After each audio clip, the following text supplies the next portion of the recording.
Well, we can chat now to Sarah Hall, who's Professor of Economic Geography at the University of Cambridge. Hello, Sarah. Yeah, good to talk to you. Good to talk to you. So what are the main factors here that the government will be concerned about as figures are collated over the coming weeks?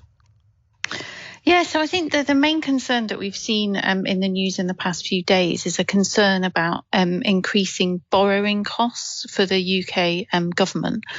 And that's a challenge because it removes the so-called headroom that the government might have in the upcoming spending reviews this year. So if UK borrowing costs continue to rise, that really limits the room for manoeuvre for the government in terms of, can it still maintain its planned public spending plans on things like schools and hospitals, or is it going to need to scale those back and possibly also scale them back alongside additional tax increases?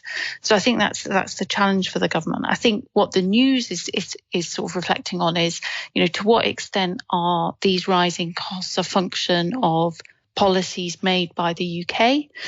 And to what extent are they being driven by international factors? Yes, and is it possible at the moment, Sarah, to have a definitive answer to that?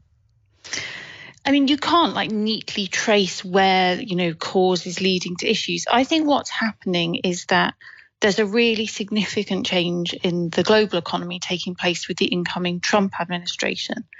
I don't think that's the cause directly of the issues that the UK economy is facing, but I do think it's the occasion that's giving the markets the time to step back and assess what's happening in the UK economy. And that's what's giving them some concerns around, where's growth going to come from?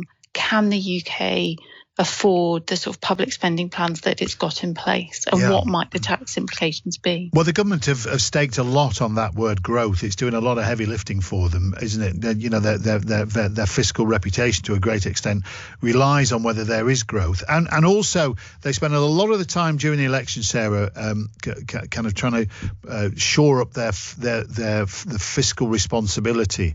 If we can call it that.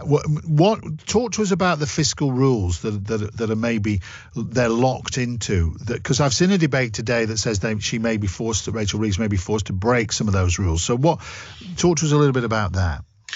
Yeah, so I mean, you're absolutely right. The biggest issue facing the UK economy is a lack of growth.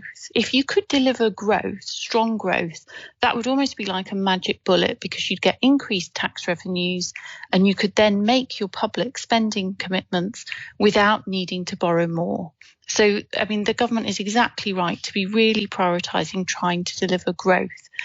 The issue is that that's proving really challenging for a whole set of reasons, partly to do with, an ageing population in the UK, partly to do with international factors. And so faced with the challenges of delivering growth, Rachel Reeves approached this issue by trying to adjust the rules that the government sets itself, really, in terms of how much it's prepared to borrow. I think the way she did that was largely seen as quite credible and sensible in the budget.